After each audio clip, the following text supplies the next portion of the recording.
अस्सलाम वालेकुम, welcome back to the course. आज हम बात करेंगे इंस्टाग्राम एड्स के ऊपर, जो कि एक बहुत इम्पॉर्टेंट हिस्सा है अगर आपका बिज़नेस या ब्रांड इंस्टाग्राम पे है, क्योंकि इंस्टाग्राम एड्स जो हैं वो एक बहुत अफेक्टिव और अहम तरीका है बिज़नेस जनरेट करने का और सेल्स बढ़ाने का और इंगेजमेंट बिल्ड करने का। अभी तक हमने जो कुछ भी सीखा था वो सारा ऑर्गेनिक था, वो ऐसे तरीके थे जिसमें स्पॉन्सरशिप इन्वॉल्व नहीं थी, जिसमें पैसे इन्वॉल्व नहीं थे, और वो फॉर्मल एड्स नहीं थे। वो ज़्यादातर टिप्स थी आपकी इंगेजमेंट इंक्रीज़ करने के लिए, अपनी रीच इंक्रीज़ करने के लिए, अपना एक्सपोजर बढ़ाने के लिए, अपने आप को एडवर्टाइज़ करने के लिए। ये एक डिफरेंट फॉर्म ऑफ एडवर्टाइजमेंट है, ये आपके most typical form of ads हैं। अच्छा, अब ये इम्पोर्टेंट क्यों है? क्योंकि एक रीसेंट रिपोर्ट के मुताबिक 75% यूज़र्स जो हैं इंस्टाग्राम के, वो इंस्टाग्राम ऐड देख के एक्शंस लेते हैं, जैसे किसी वेबसाइट पे जाना और वहाँ से कोई चीज़ खरीदना। अगर 75% यूज़र्स ये चीज़ कर रहे हैं तो इसका मतलब है कि ये बहुत इफेक्टिव मेथड है सेल्स जनरेट करने का। लेकिन इंस्टाग्राम एड्स बनाने में बहुत थॉट लगती है, क्योंकि आपको बहुत सोचना पड़ता है कि आपकी टारगेट ऑडियंस क्या होनी चाहिए, आपका ऐड कैसा लगना चाहिए, उसमें पिक्चर क्या यूज़ होनी चाहिए, उसके पीछे क्रिएटिविटी क्या होनी चाहिए। तो हम इन चीज़ के अराउंड आज बात वैसे मैं आपको यहाँ पर बता दूँ कि Instagram ads Facebook business manager से बनाए जाते हैं, यानी आपका इंस्टाग्राम और फेसबुक कनेक्टेड होता है और इंस्टाग्राम के लिए आप एड्स फेसबुक बिज़नेस मैनेजर से बनाते हैं।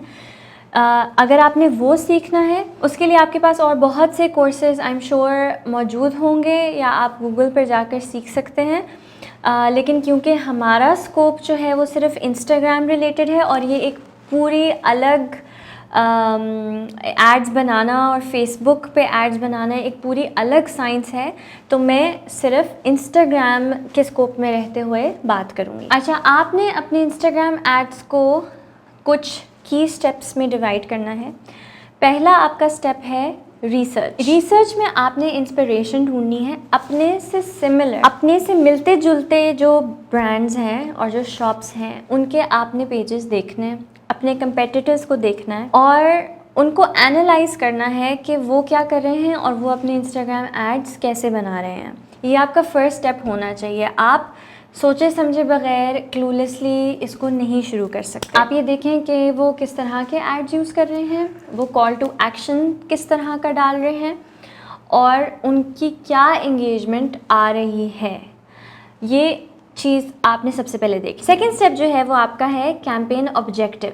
कैंपेन ऑब्जेक्टिव का क्या मतलब? कैंपेन ऑब्जेक्टिव में आपने बेसिकली ये फिगर आउट करना है कि इस एड को चलाने का या ये इन स्पॉन्सर्ड एड्स को चलाने का आपका गोल क्या है, आप आउटकम क्या चाहते हैं। क्या आप सेल्स ड्राइव करना चाहते हैं, क्या आप ट्रैफिक जनरेट करना चाहते हैं, या आप सिर्फ ब्रांड अवेयरनेस क्रिएट करना चाहते हैं। ये चीज़ आपको पहले से पता होनी चाहिए।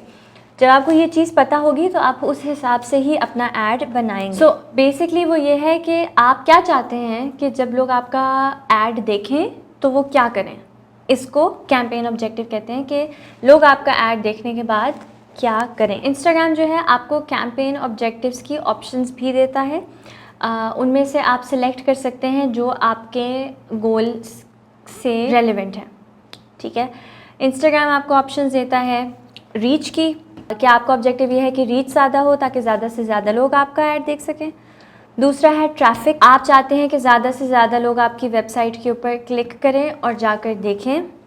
वो ट्रैफिक होती है कि आपकी वेबसाइट पे ज़रा ट्रैफिक आ गई है, लोग आ गए हैं, लोग पहुंच गए हैं और लोग देख रहे हैं। फिर एक होता है ऐप इंस्टॉल। फॉर एग्जांपल आपका ऐड अगर किसी ऐप का है ना, तो क्या आप लोगों को सीधा ऐप स्टोर पर ले जाना चाहते हैं जहां से वो आपकी ऐप ख़रीद सकें। जैसे आपने अक्सर गेम्स के एड्स देखे होंगे, गेम्स के बहुत ज़्यादा एड्स आते हैं और आपको तो यूजुअली होता है कि जब आप उस ऐड पे क्लिक करते हैं तो वो सीधा आपको ऐप स्टोर पे लेकर जाता है उस गेम को डाउनलोड करने के लिए। ठीक है, तो क्या आपका ये ऑब्जेक्टिव है, वो आपको ये ऑप्शन देता है। फिर वो आपको ऑप्शन देता है एंगेजमेंट की, यानी ताकि ज़्यादा लोग आपकी पोस्ट्स को देखें, उनके साथ एंगेज करें। ठीक है, वो एंगेजमेंट के लिए होता है। इसमें एंगेजमेंट में मैंने आपको पहले ही बताया था, कमेंट्स, लाइक्स, शेयर्स, सेव्स, इस तरह की सारी चीज़ें आती हैं, ठीक है। अगर आप चाहते हैं लोग आपकी पोस्ट के साथ एंगेज करें तो आप ये कैंपेन ऑब्जेक्टिव चूज़ कर सकते हैं। फिर आता है वीडियो व्यूज़। वीडियो व्यूज़ में ये होता है कि आप अपनी वीडियोस प्रमोट करते हैं, जैसे आप कोई behind the seen videos promote कर रहे हैं, या कोई प्रोडक्ट लॉन्चेस प्रमोट कर रहे हैं, या आप कोई कस्टमर रिव्यूज़ डाल रहे हैं वीडियो फॉर्म्स में, ठीक है, ताकि ज़्यादा से ज़्यादा लोगों को आपके ब्रांड के बारे में पता चले, ठीक है। ये ज़्यादा ब्रांड के बारे में होता है, ये वीडियो व्यूज़ का पर्पस होता है।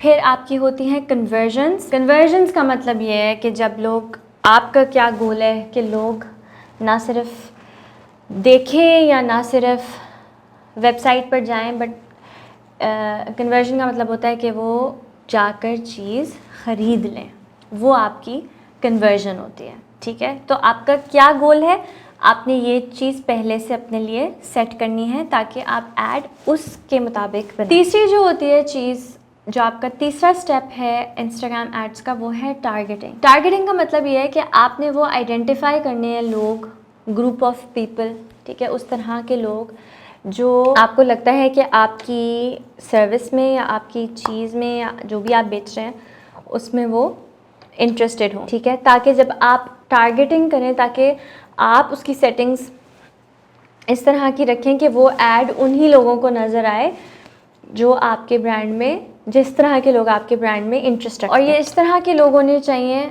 ऐसी ग्रुप्स आपने आइडेंटिफाई करनी है जो आपकी कैंपेन ऑब्जेक्टिव, जो आपने इससे पहले वाले स्टेप में डिसाइड किया था, पहले आपने रिसर्च की, फिर आपने कैंपेन ऑब्जेक्टिव डिसाइड किया था, तो आपने टारगेटिंग ऐसी करनी है, ऐसे लोग जो आपके इस कैंपेन ऑब्जेक्टिव को अचीव करवा सकें। तो आपने वो बेहतरीन एग्जाम्पल ढूंढना है उस इंसान का जिसको आप एडवर्टाइजमेंट अपना दिखाना चाहते हैं। इस तरह के लोगों को देखना है, क्योंकि इस तरह के लोग कन्वर्ट होंगे, वरना आप अपना इंस्टाग्राम ऐड क्यों ऐसे लोगों पर ज़ाया करेंगे जो आपके जैसे ब्रांड में इंटरेस्टेड ही नहीं है। फॉर एग्ज़ाम्पल, जैसे मैंने आपको बहुत ज़्यादा एग्जांपल मैटरनिटी ब्रांड्स की दी थी। अब अगर कोई मैटरनिटी ब्रांड है तो वो अगर 16 साल के लड़कों की इंस्टाग्राम पर जा रहा है तो आपका तो ऐड ज़ाया हो रहा है, राइट। तो आपकी टारगेटेड ऑडियंस बहुत स्पेसिफिक होनी चाहिए जो वाकई आपके ब्रांड में और प्रोडक्ट में इंटरेस्टेड हो। टारगेटिंग किस चीज़ के ऊपर बेस्ड होती है? टारगेटिंग बेस्ड होती है लोकेशन पे, टारगेटिंग बेस्ड होती है एज पे, मतलब डेमोग्राफिक्स पे मोस्टली, और जेंडर पे। बट आप वो काफ़ी स्पेसिफिक भी हो सकती है, इंटरेस्ट्स के ऊपर भी हो सकती है, बिहेवियर के ऊपर भी हो सकती है। But on a more basic level it needs to target a certain area, a certain gender and a certain age group. बेहतरीन तरीका ये है कि आप जितना नैरो डाउन कर सकें अपनी ऑडियंस को, उतना बेस्ट होता है, उतनी आपकी एड्स सक्सेसफुल होने का चांस होता है, यानी आपका कैंपेन ऑब्जेक्टिव अचीव होने का चांस ज़्यादा होता है। फिर आपके नंबर 4th स्टेप आता है क्रिएटिव, ठीक है। इसमें आपके वीडियोस, आपकी पिक्चर्स, आपके स्लोगन्स, आपका कॉल टू एक्शन, ये सारी चीज़ें आप सेलेक्ट करते हैं, डिसाइड करते हैं, ताकि आप उस तरह की कोई क्रिएटिव चीज़ बनाएं जिससे वही टारगेटेड लोग इन एड्स के साथ इंगेज करना चाहें। अब आपने चूज़ करना है डिफरेंट तरह के एड स्टाइल्स में से, ऑप्शंस में से, और फिर अपना क्रिएटिव डिसाइड करना है, ठीक है। ये आपका चौथा स्टेप इसलिए है क्योंकि आप अपने क्रिएटिव सिर्फ तभी डिसाइड करते सकते हैं जब आपका कैंपेन ऑब्जेक्टिव और टारगेट ऑडियंस क्लियर हो। आपको जब पता होगा कि आपकी टारगेट ऑडियंस कैसी है, तो उसी के हिसाब से आप अपनी इंस्टाग्राम ऐड को डिज़ाइन करेंगे, जाहिर सी बात है। तो यहाँ पर आपके पास जो ऑप्शंस हैं वो इंस्टाग्राम के फ़ोटो एड्स होते हैं, कैरोसेल एड्स होते हैं, वीडियो एड्स होते हैं, ठीक है। फ़ोटो एड्स क्या हैं? सिंपल सी बात है, सेल्फ एक्सप्लेनेटरी है, सुन के आपको पता चल गया होगा, ये बेसिक पिक्चर्स के थ्रू होता है, ठीक है। और अगर आप बिल्कुल अभी स्टार्ट आउट कर रहे हैं इंस्टाग्राम एड्स पे, तो बेस्ट यही है कि इस वक्त आप इंस्टाग्राम फ़ोटो एड्स के साथ शुरुआत करें। एक तो इनको सेटअप करना बहुत आसान होता है, और दूसरा ये कि ये परफॉर्म भी अच्छा करते हैं। So it's a good place to start with photo ads, ठीक है। फिर आपका आता है Instagram carousel ads. Carousel ads में होता है कि आप अपने मल्टीपल प्रोडक्ट्स आप दिखा सकते हैं कि लोग जो हैं वो स्वाइप करके देख सकते हैं, अच्छा आपके पास ये भी है, ये भी है, ये भी है, और फिर एंड में आप एक कॉल टू एक्शन डाल सकते हैं जिससे वो आपकी वेबसाइट पे रीडायरेक्ट या रीराउट हो सकते हैं। तो ये आपका कैरोसेल होता है। मोस्टली मल्टीपल प्रोडक्ट्स दिखाने के लिए इंस्टाग्राम कैरोसेल एड यूज़ होते हैं।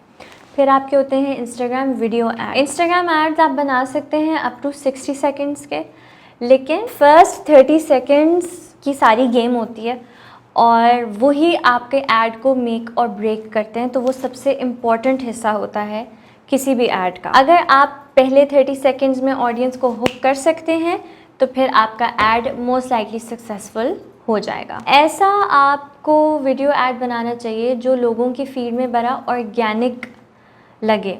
यानी आपकी जो भी टारगेटेड ऑडियंस है ना, आपको ये सोचना होगा कि अच्छा इस तरह के लोगों की फीड में नॉर्मली किस तरह की वीडियोस, पिक्चर्स आती होंगी, किस तरह की वीडियोस आती होंगी। ठीक है, आपने अपनी वीडियो को कुछ वैसा ही बनाना है ताकि वो बड़ा नेचुरली फ़्लो उनकी फीड में आए या स्टोरीज़ में आए और वो एकदम से पुट ऑफ ना हो जाए कि ये क्या आ गया।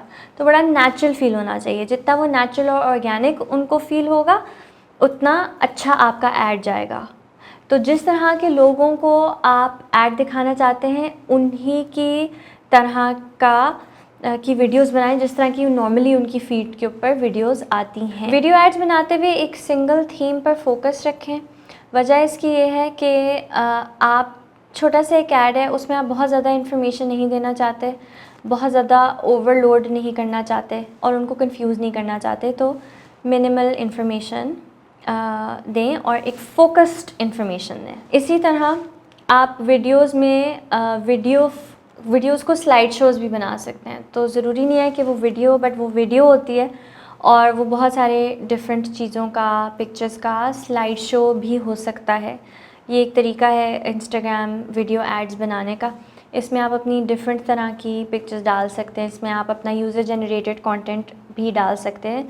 तो वो हमेशा अच्छा ही लगता है क्योंकि वो ज़रा रियल लाइफ सिचुएशंस होती हैं। जो यूज़र जनरेटेड कंटेंट होता है वो ज़रा ज़्यादा रॉ होता है, वो ज़्यादा रियल लाइफ होता है। वो आपका प्रोडक्ट शूट नहीं होता, वो लोगों का आपका प्रोडक्ट इस्तेमाल करते हुए एक एक्सपीरियंस की रिफ्लेक्शन होती है। तो अच्छा होगा कि अगर आप स्लाइड शोज़ में यूज़र जनरेटेड कंटेंट इस्तेमाल कर लें। लास्ट आपका पॉइंट है ट्रैकिंग। ट्रैकिंग में आपने ये करना है, एड्स जब एक दफ़ा रन हो जाएं, एक दफ़ा लाइव हो जाएं, आपने उनका इम्पैक्ट असेस करना है। ये नहीं कि अच्छा बस ऐड लगा के छोड़ दिया उसके बाद बस अल्लाह वास्ते यानी आपको फिर उसको एनालाइज करना है, उसको असेस करें भाई हमें इस ऐड से कोई फ़ायदा हुआ नहीं हुआ। 2 ऐड चलाए थे तो इस वाले ऐड से ज़्यादा फ़ायदा हुआ, इस वाले ऐड से ज़्यादा फ़ायदा हुआ, किससे ज़्यादा फ़ायदा हुआ। फिर बैठ के देखें क्यों, जिसने बेहतर परफॉर्म किया उसने बेहतर क्यों परफॉर्म किया और दूसरे ने परफॉर्म अच्छा क्यों नहीं किया या दोनों ने अच्छा परफॉर्म किया, ताकि आप आइंदा बेहतर स्ट्रैटेजाइज़ कर सकें अपने इंस्टाग्राम एड्स को। तो आपको 5 पॉइंट्स से मैंने आपको बताए थे, थोड़ी सी समरी दे देती हूँ। पहले था रिसर्च, फिर था कैंपेन ऑब्जेक्टिव, फिर टारगेटिंग, फिर क्रिएटिव और फिर है आपकी ट्रैकिंग। कुछ टिप्स मैं आपको देना चाहूँगी अब इंस्टाग्राम एड्स के बारे में जिनसे आपको थोड़ी बहुत हेल्प मिल सकती है कि एड्स आपके कैसे लगने चाहिए। सबसे पहले ये कि अपनी मैसेजिंग को एड्स में हमेशा टू द पॉइंट रखें, शॉर्ट रखें, क्विक रखें। इंस्टाग्राम ऐड कभी भी एक ड्रैग नहीं होना चाहिए, क्विक, शॉर्ट एंड फोकस्ड। दूसरी टिप ये मैं दूंगी कि अपना लोगो ज़रूर ऐड करें अपने इंस्टाग्राम ऐड में, क्योंकि अगर लोग देख रहे हैं, गुज़र रहे हैं उससे, तो आपका लोगो उनको नज़र आना चाहिए, उनके आंखों के सामने से गुज़रना चाहिए। क्या पता कुछ लोगों ने पहले कहीं देखा हो, सुना हो, तो वो एकदम से आइडेंटिफाई कर सकें। और शायद कुछ लोग पहली दफ़ा देख रहे हैं, लेकिन एटलीस्ट एक ब्रांड अवेयरनेस तो उनके लिए क्रिएट हो ही जाएगी आपके लोगों की वजह से। फिर आपके जो ब्रांड की इमेजरी है, स्टे ट्रू टू इट। मतलब आपने जो एस्थेटिक्स डिसाइड की हुई हैं, जो टाइपोग्राफी है, जिस तरह की फ़ोटोग्राफी है, जिस तरह की आप लाइटिंग करते हैं, जो भी करते हैं, आपके ऐड में भी वही रिफ्लेक्ट होनी चाहिए। ये नहीं कि आपका ऐड डिफरेंट हो और आपका जो पेज है वो बहुत डिफरेंट लगता हो। जैसे मैं आपको एग्जांपल देती हूँ कि हैप्पी सॉक्स एक ब्रांड है, उनका जो है ब्रांड बहुत ब्राइट है और लाइट हार्टेड है और फ़न है, कलरफुल है, तो उनके एड्स में भी यही चीज़ रिफ्लेक्ट होती है। तो जैसा ब्रांड है वैसा ही एड। अच्छा, अगर आप इंस्टाग्राम ऐड बना रहे हैं तो ज़रूरी नहीं है कि वो बहुत पॉलिश्ड और परफेक्ट होना चाहिए। इनफैक्ट कुछ रिपोर्ट्स के मुताबिक जितना रॉ और जितना होम ग्रोन सी फील आती है उतना इंस्टाग्राम एड्स बेहतर करते हैं। अक्सर लोग लिटरली बस फ़ोन उठा के वो सेल्फ़ी कैम में बोल रहे होते हैं या बड़ा वो सिंपल सा कुछ बनाते हैं, क्योंकि अपेरेंटली दे वर्क। तो आपको उसके लिए कोई बहुत एक्सटेंसिव चीज़ या ख़र्चा या बहुत कोई एक्सटेंसिव शूट कराने की ज़रूरत नहीं है। इंस्टाग्राम एड्स को आप सिंपल और होम कट रख सकते हैं। इससे क्या होता है कि आपका ऐड ज़रा इनफॉर्मल सा होता है और इतना ज़्यादा सेल्स ड्रिवन नहीं लगता और अच्छा लगता है लोगों को देख, क्योंकि लोगों को वैसे ही एड्स देखने का कोई शौक़ नहीं होता। तो अगर वो बहुत ओवर प्रोड्यूस्ड है या बहुत ओवर एनिमेटेड है तो वैसे ही लोग एड्स में ना वो स्पॉन्सर वाला साइन दे के ना स्वाइप कर लेते हैं। तो कोशिश करें कि वो इतना ओवर प्रोड्यूस ना हो कि लोग तो बिल्कुल ही ना फ़ौरन देखते हैं भाई इसको तो हटाओ, ऐड नहीं मैंने देखा। हमेशा एक अच्छा और स्ट्रॉन्ग कॉल टू एक्शन आपके ऐड में होना चाहिए। कोई आपने सेंस ऑफ अर्जेंसी क्रिएट करनी है कि फ़ौरन स्वाइप अप करें या जल्दी से देखें या पता नहीं कोई सेल लगी हुई है, कुछ बहुत फिट हो रहा है, ताकि लोग क्विकली आपकी ट्रैफिक ज़्यादा हो और कन्वर्जन्स हों और लोग इंगेज करें। तो ये एक बहुत इंपॉर्टेंट चीज़ है। कोई भी ऐड होगा उसमें आपने कॉल टू एक्शन ज़रूर डालना है ताकि लोग उस ऐड को देखने के बाद रिस्पॉन्ड करना चाहें। जो भी आपकी टेक्स्ट पोजीशनिंग होगी आपके ऐड में, उसको ज़रा स्ट्रेटेजिक रखें, उसको सोच समझ के रखें। आपकी कोशिश ये होनी चाहिए कि जो ऊपर स्पॉन्सर्ड लिखा हुआ आता है ना, लोगों की अटेंशन उसके ऊपर बहुत ज़्यादा ना आ जाए। वो आपकी इमेजरी से और आपकी टेक्स्ट प्लेसमेंट की वजह से ज़्यादा फोकस्ड आपके ऐड के ऊपर रहे, ना कि इस बात के ऊपर कि ये एक ऐड है। ठीक है, तो आपके पास थोड़े से कुछ सेकंड्स हैं, विच मीन्स के हर सेकंड जो है वो बड़ा अहम है और आपने कोशिश करनी है कि इन सारे छोटे छोटे सेकंड्स को आप बेहतरीन तरीके से इस्तेमाल करें और कोशिश करें कि लोग आपकी कॉल टू एक्शन को फॉलो करें और आप जो अपना कैंपेन ऑब्जेक्टिव अचीव करना चाहते हैं वो आप इसके थ्रू कर सकें। यहाँ पर हमारा कोर्स ख़त्म होता है। आई होप आपने बहुत कुछ सीखा हो इससे। आजकल digital is everything, e-commerce is the new way of shopping. अब लोग ऑनलाइन शॉपिंग करते हैं, हर कोई इंस्टाग्राम पेज देखता है, हर कोई क्या कहते हैं डिजिटल savvy होता जा रहा है।